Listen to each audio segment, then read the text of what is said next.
So what the research says burnout is a triad. So the first leg of the triad is exhaustion. And exhaustion can be physical, mental, emotional. It's usually all of them. But if that was all it was, the whole world would be burned out.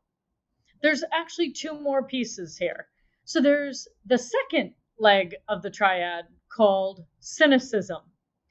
And this is when it's also referred to as depersonalization. So when somebody has been exhausted for some time and they've exhausted their own coping mechanisms, a little voice starts to enter, which is the cynicism, saying things like, it doesn't really matter how much effort I put in anyway, it's not going to make a difference.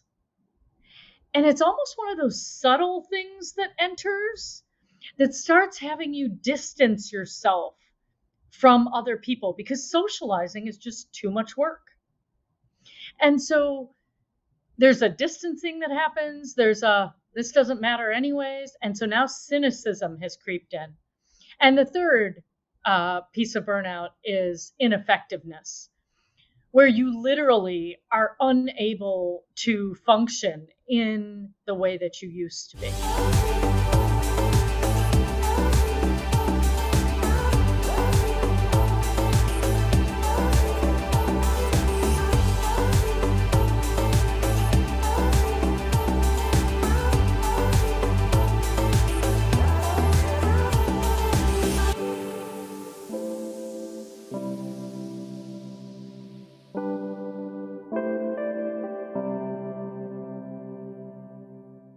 Welcome to a brand new episode of the None of Your Business podcast. Sean and Lacey here with you, just like we are each and every week. Super excited for this particular episode because I know that today's episode is going to speak to so many of you.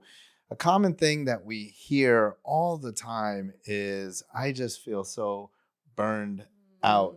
Now, I got to be honest, this podcast is for me in a lot of ways, not because I feel burned out, but because oftentimes I don't understand what that means. Like people are like, I'm just so burned out. Sean, you get it, right? Don't you ever get burned out? I'm like, I don't know. I don't think so. Like, I love this. This is great.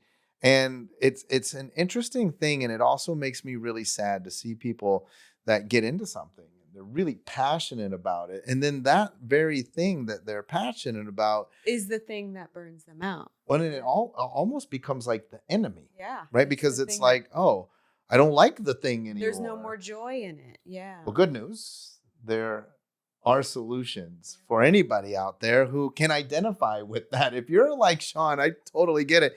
You don't understand. I get it. Well, today's guest, Dr. Neha Sangwan, she has so many insights to offer anybody who is in that boat. In fact, she's built her career around understanding this concept and helping people to navigate, manage, understand, overcome these situations that, and I'm interested, do we mislabel them as burnout? So I want to know what it is. We're going to talk about this because I'm a big proponent of defining terms. Defining terms, yes. Yeah. So we're going to ask her that for sure. And she has a new book that we're excited about. So we'll be talking about that. So let's bring her in. Dr. Neha Sangwan, thanks so much for joining us.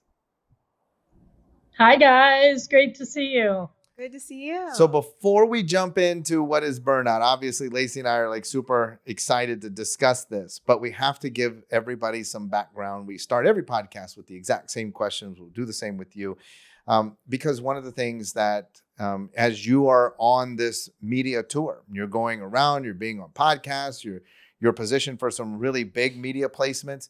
One thing that's easy is when we see you on the television, we see you on our computer screens, we're listening to you on major podcast platforms. It's easy for us to think, well, that's because you, Neha, have all of the advantages that us burned out people that we don't have. So easy for you to say. And what we've encountered is that oftentimes we are disconnected because of media from the true story of how you ended up here. So let's begin with a little bit about your creation story. How do you end up being Neha Sangwan, the expert that is sharing your expertise all over the globe? All right. It's like, how far back do I go? Right.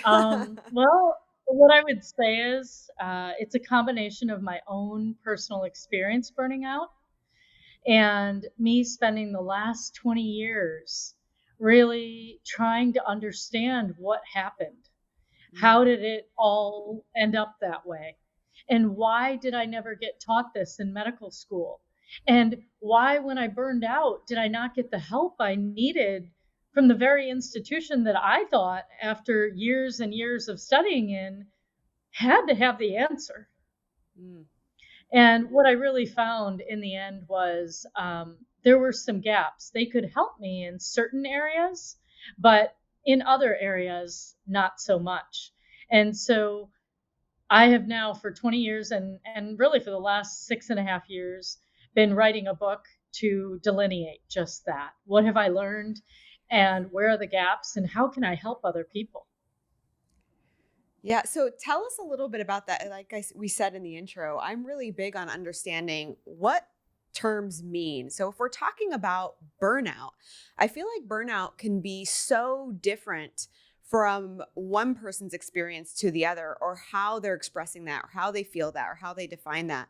So in your research and in your journey, how would you define the term burnout? Well, let's just start with the research. So what the research says burnout is a triad. So the first leg of the triad is exhaustion. And exhaustion can be physical, mental, emotional. It's usually all of them. But if that was all it was, the whole world would be burned out. There's actually two more pieces here. So there's the second leg of the triad called cynicism. And this is when it's also referred to as depersonalization. So when somebody has been exhausted for some time and they've exhausted their own coping mechanisms, a little voice starts to enter, which is the cynicism, saying things like, it doesn't really matter how much effort I put in anyway, it's not going to make a difference. And it's almost one of those subtle things that enters that starts having you distance yourself from other people because socializing is just too much work. And so there's a distancing that happens. There's a, this doesn't matter anyways. And so now cynicism has creeped in. And the third piece of burnout is ineffectiveness, where you literally are unable to function in the way that you used to be. And so the triad is exhaustion, cynicism, and ineffectiveness. And not only that, people will say to me, well, I was fine on Monday morning, but boy, I was burnt out by Friday. That's not how burnout works either. Yep. Your biology doesn't work that way. Our biology is so smart. It adjusts and it adjusts and it adjusts, and it keeps working to adjust to whatever we're experiencing. So burnout is something that happens over time. And that is going to happen over 3 phases.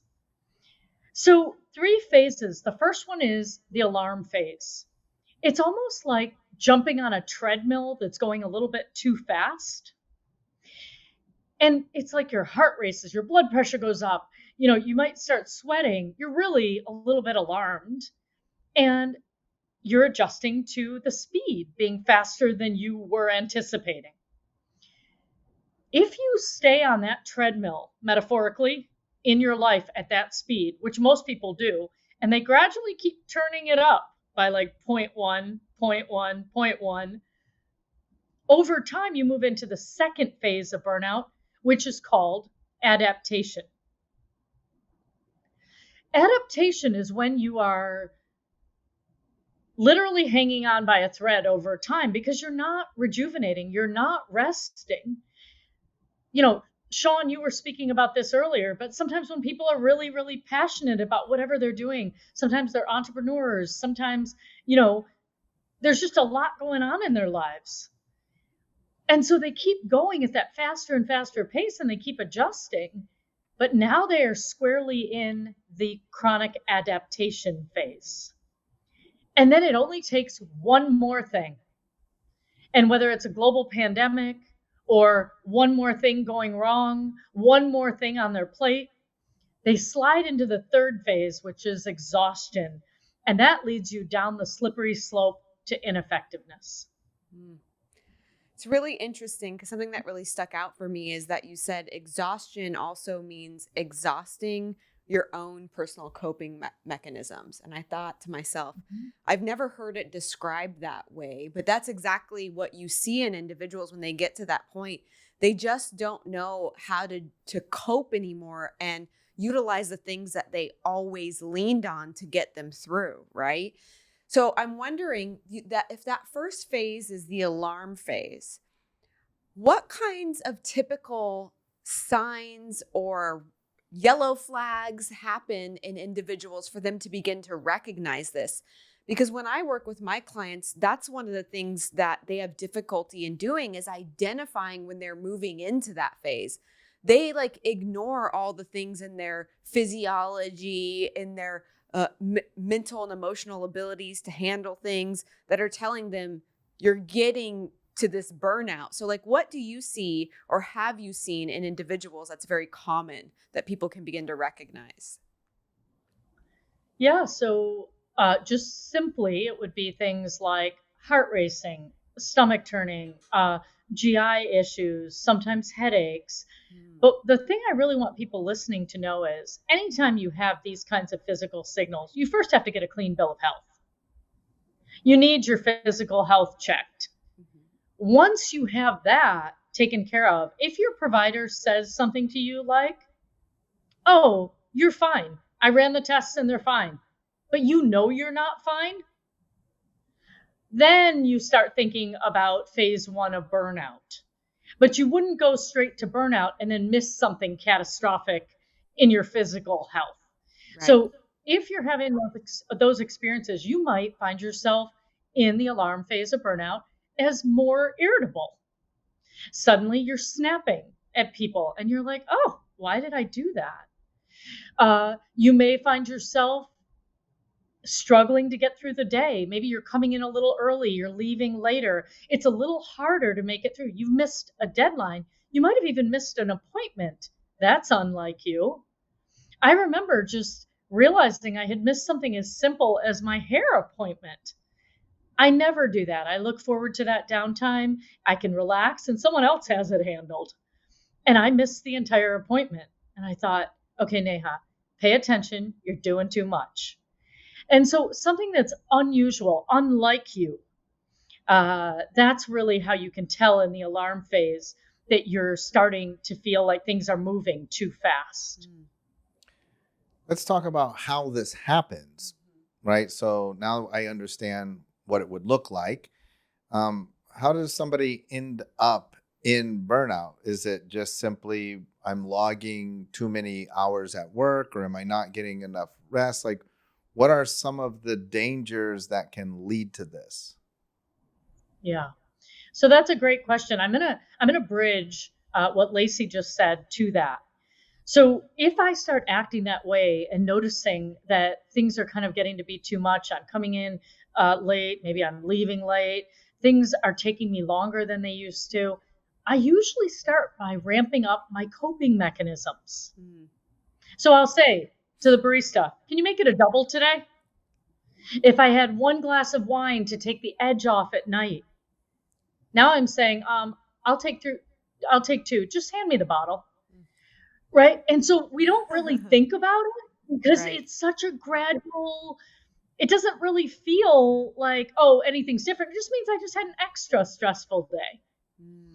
And so when you're using more of your coping mechanisms, even if they're the same ones that you were using before, pay attention. Because now you've moved into that chronic adaptation phase. And yes, ultimately then, do that for long enough. You're outgrowing your coping mechanisms. Things that used to work before don't work anymore. And so Tell me the question one more time. Well, I have That- I want to switch my questions actually because you brought up coping okay. mechanism. And I Yeah. don't know if those were just, some examples, but, the examples that you used, I'm going to have a drink Caffeine, at night. alcohol, Let me yeah. hit the caffeine or the energy drinks. Typically, amongst, at least in the health and wellness space, those would be viewed as negative. Are there positive or better coping mechanisms? Because it would be hard for I me to mean- see that, like, over time. Like, yeah, I just drink caffeine and yep, that just kept me from getting into burnout. Seems like that's just kind of delays me the You mean inevitable. like maybe like obsession around working out or exercise or like Meditation. moving Like, yeah. are there some better, healthier coping mechanisms that actually can help me stave off the adaptation phase? So yes, the chronic adaptation phase. Well, first of all, you have to notice that you're moving at a pace that feels faster than your biology can handle. Mm. So when you start taking external things or surfing the net or doing things to just kind of check out or continue forward at this fast pace, the first thing you got to do is you got to slow down and check into your body. Because if you slow down, which is not what people want to do, it goes against everything that they want to do. If you know how to decipher the unique language of your own body, that's how you're going to figure out what you need. So, yes, there are ways to reground yourself. There are soft belly breathing, meditation, guided imageries, so many things to do that will reground your physiology and bring you back into balance so that you can do what you're doing over time and do it sustainably. So absolutely there are. Now here's a trick. Let's say someone runs to feel better because it's the way they channel their stress. Too much of anything can become a coping mechanism, especially if you don't understand why you're doing it. So let's say I got in a conflict with the both of you. I really like you. I really want things to go well, but I am too scared to have the conversation with you. So when I'm uncomfortable, I go for a run. Awesome. When I finish my run, I look better. I have more muscles. I'm more calm. The world reveres me. But unless I can go back in the room and have a conversation with you two, I'm going to be running for a really long time. Because what I'm running from is the conversation with the two of you. So you got to know, are you running because it feels good in your body and you enjoy it and it helps you relieve your stress of the day? Or are you running from something? Because there won't be any amount of running that will be enough for that. Yeah. So burnout happens often when we're trying to use one thing to take care of another. So you spoke at the top of the podcast about people who are really passionate about something, right? So maybe perhaps an entrepreneur, you have a cause, you have something you're really excited about. What's really important is that you're not putting so much of yourself there so you can avoid loneliness at home because you'd really love a relationship, but since you don't have one, you're going to throw yourself into work and then you wonder why you burn out there too. So are you running from something? You're running to something? Do you have what you truly need in your life? Or are you using something as a way to cover up the pain of something else? Because then you're going to get out of balance. Does that make sense? 100%. No, absolutely. And it's interesting because it doesn't matter if the thing that you're doing is considered healthy by, societal terms, but if it's still utilized as a coping mechanism, that's actually unhealthy because of the reasoning behind it. And that's what I'm hearing you say, huh? That makes a lot of sense. Yeah, absolutely. That was what I was saying. Like alcohol, caffeine might be seen as through a lens of unhealthy. Right. We could But so sub is in excessive workout yes, if you're running, avoiding something exercise. else. Correct. Yes, we could sub in anything because it's just a vehicle that's taking me away from whatever it is that I'm trying to escape, or that's moving me towards, right? Yeah. Something. Well, that's really interesting. I mean, you're currently in the middle of your book launch, Powered by Me, and it says from burned out to fully charged in work and in life. And I'm really interested to hear from you, like, again, this idea of being fully charged. I mean, We all get that. You charge your electronics. Charge your electronics, right? you charge your battery. You want to be yourself fully charged. You want to be fully charged, but then that means that What's your meter? What's your meter at? Like, oh, I'm only 83%. Yeah. So what does it mean to be like fully charged, and how do we begin to get into that space, moving especially from all the other end of the spectrum of burnout? So the way I describe it is wherever you are on the spectrum from burned out to fully charged can be determined by whether you have a net gain or a net drain of energy on a physical, mental, emotional, social, and spiritual level. So it's really about your energy on all of those levels. And the way that you figure out, I give you a burnout, it's the awareness prescription for burnout. So each of us is going to have gotten to burnout or drained in our energy in as unique a way as each of us has unique fingerprints. You know, we might make a small choice that seems like nothing big, like saying yes to another shift at work rather than saying yes to another night of sleep. And so we make these small choices over and over again that will lead us farther and farther away from what matters most to us. And so this experience really is so unique that in the book, what I did is I thought to myself, how am I going to take this global overwhelm of burnout and demystify it? I was going to say simplify it, but there's nothing simple about burnout. It's demystify it and then personalize it to the reader.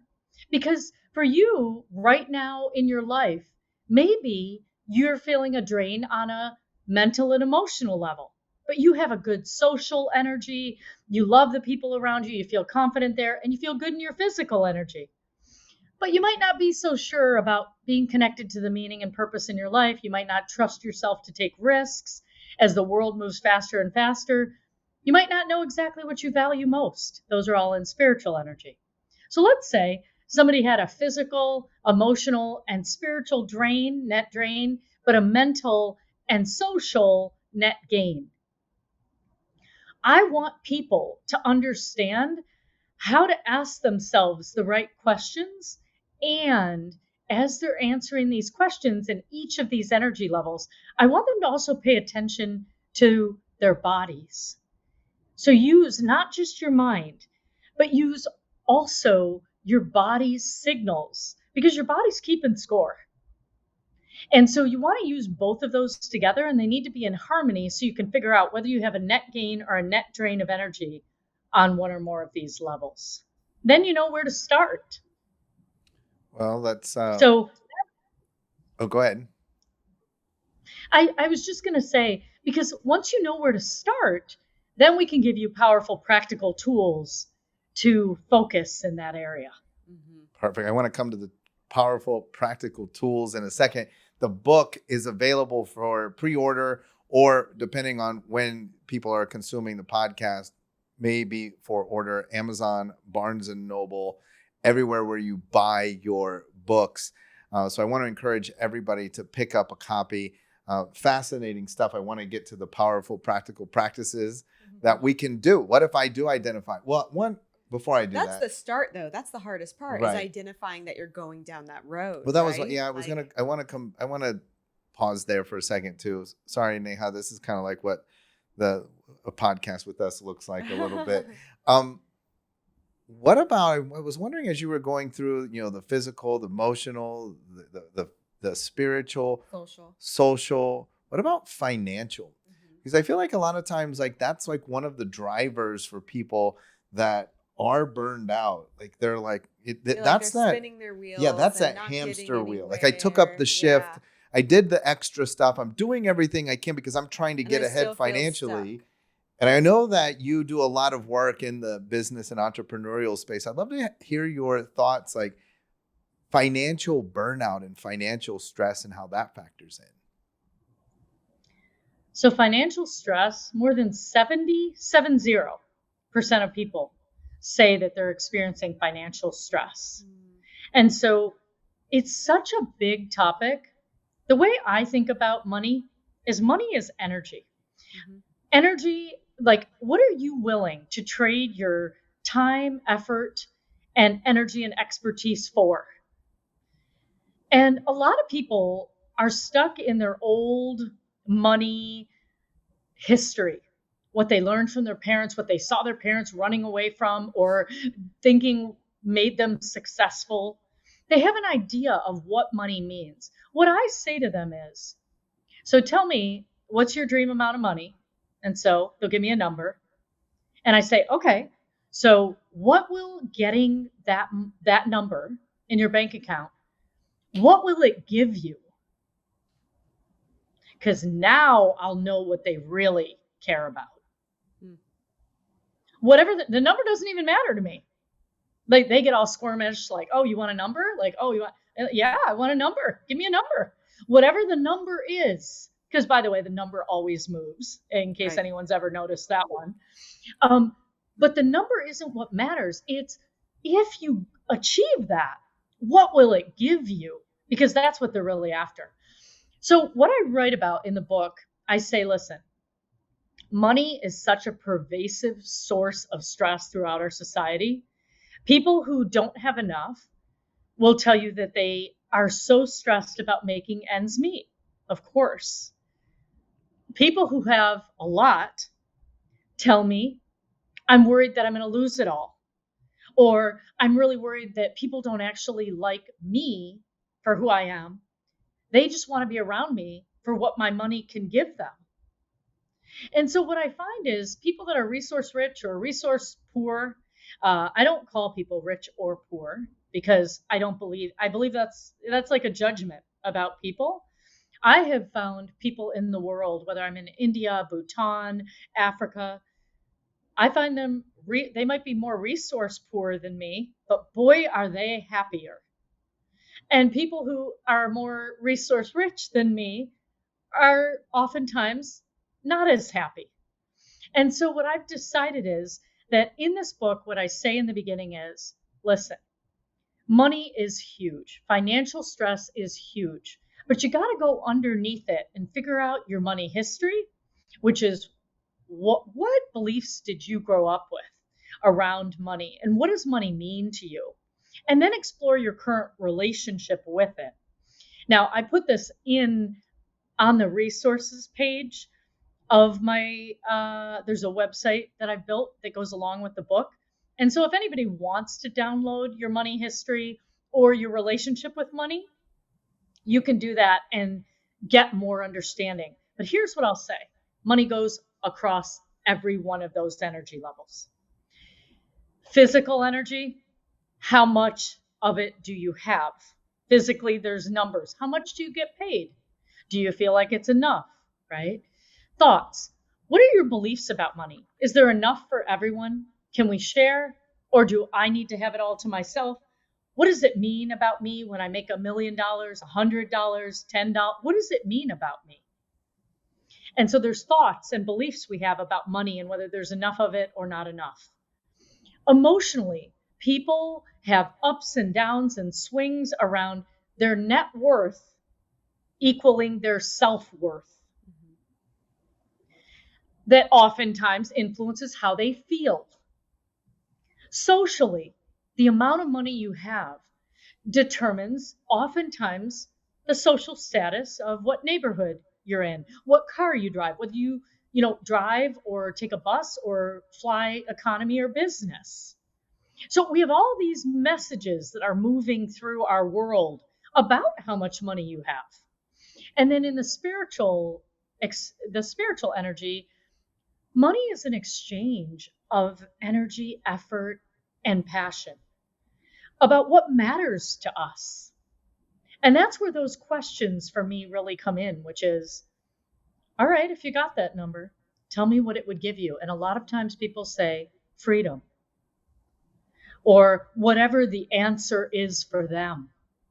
And so I love Lynn Twist's The Soul of Money. If you guys have ever read that book, it's phenomenal. I think entire books need to be written about this because it integrates on every level. So what I say to the reader is, once you understand where you're having a net gain and a net drain of energy, we can start working on the sources of why you're having that net drain. And then we can guide you to other places that might help you, resolve that and heal it. So many great things in there, and it's just got my mind spinning because I'm with you on that about money being energy and how it impacts us on so many different levels. But I would be remiss if I didn't ask this question. I've got to know, because again, the book is about being burned out to fully charge. And I don't want you to give away all the stuff in the book, but you said you have a series of questions that people can ask themselves. I want you to give our listeners, if you can, one of the most powerful questions you can ask yourself in order to start that movement. Oh, I love that. And by the way, what I think fully charged means, you had asked me that a little bit earlier. I don't think I answered it. To me, it is really feeling like you're living a life that matters to you, in which you feel good. So you feel energized physically. You mentally have self-compassion and are kind to yourself and others. You emotionally are able to surf the waves of emotions that come from being human. You socially feel supported and that you have at least one person that you can confide in and speak to that you feel you can really trust. And spiritually, that what you do every day matters. And that when life happens, that you trust yourself enough to change course and take risks that you need to. And when you meet other humans, you see yourself in them in the sense that there's a connection. They may not be exactly like you, but there's a connection there. You feel connected to something bigger than you, nature, humanity, whatever it is. So it's about every day taking one step or two to being more who you really are. Well, I want to go ahead. Yeah, your other question now, Lacey, was around what are the questions I ask you. I'm going to give you more than one. Listen, Okay. I'm going to give you at least one from every one of those energy levels. Love it. Because I think that way, anyone who's listening might be able to connect. Oh my God, that's where I'm having a net drain of energy. So let's start with physical energy. Really what I want to know is, if you could rate your satisfaction of your physical energy on a scale of 1 to 10, and this is just about your satisfaction. It's not about being perfect. It's about how satisfied you are with your food, energy, sleep, and movement. So, food. Are you eating whole foods? Is your body, if you're having reflux, you're having symptoms and things like that, it could really be connected to what you're putting in your body. But how satisfied are you with the food that you're eating and how you're nourishing yourself? Next is, do you wake up in the morning and feel rested? Are you getting 7 to 9 hours of sleep? Energy. Do you feel consistent energy throughout the day? Or do you have that 3 o'clock energy dip, or some part where it starts really tapering off? And movement. Do you have a joyful way to move in your body? Now, Just give yourself a score, 1 to 10, with 1 being not at all and 10 being really satisfied. And just noticing any place that you're having less than a 10, just write down what would make it a 10. Now, when you move to mental, I'm going to give you a couple of those. So asking yourself, how about just the main one? The main one is write down the top 3 thoughts that are running on repeat, occupying your mental real estate behind the scenes. When you first wake up in the morning, when you're in the shower, when you're driving down the highway, what's running in the background on your mental real estate? What's being occupied there? And once you write those 3 down, just write a plus or a minus next to them. Do these thoughts give you energy or do they drain you of energy? If you go to the emotional section, a question I would ask you is, tell me what brings you joy and pleasure and play in your day. Is it your work life? Is it your family life? Is it friends? Is it your alone time? Is it your finances? Is it, what is it? What brings that joy? And on the flip side, tell me where you're avoiding conflict or challenging emotions in your life in the same categories. Because that's where I'm going to be able to figure out where you're, actually having a net gain or a net drain of energy emotionally. Socially, I'd ask you to write down the top 5 people, groups of people you spend time with in person or online. Just jot them down. Oh yeah, this person, yeah, these people, all right. And then I just want you to stop for a second. And I want you to use not only your mind, because you can see what you wrote, but I want you to check in with your body on one of those at a time. That exchange with that person or people, does it leave you feeling energized or feeling drained? Give it a plus or a minus. Just let it go. Don't think so much about it. It's a net sum. I'm pretty aware that you can have, children in your life that give you a lot of love and drain you. So let's just say like net, right? What's your best guess? So you do that across all 5, and then you can see whether you're having a net gain of energy socially or a net drain. And then when we move into spiritual, what I ask you to do is get really clear on your highest values. What matters most to you? And the way that you can do that, if some of you are out there saying, I don't even know how I would do that, a great place to start is, tell me 3 phrases that if someone said them about you when you weren't in the room would really matter to you. It would touch your heart if someone said this. So one of them for me is, listen, I am far from perfect, but if someone ever made the comment, wow, Neha really makes a sincere effort to live what she teaches. To me, that would be alignment. And if someone said that about me, boy, that would matter. So you want to come up with 3 of those, and that'll give you a good clue. If you can't think of anything, think about somebody else you admire, just someone in the world or in your life, and tell me 3 things you admire about them. So I'm going to put you on the spot, one of you guys. Don't tell me who you admire, but just tell me 3 qualities. Bring someone to mind that you admire. You don't need to say the name. Just tell me 3 qualities you admire about them. Go. Number 1, they're always in a space of gratitude.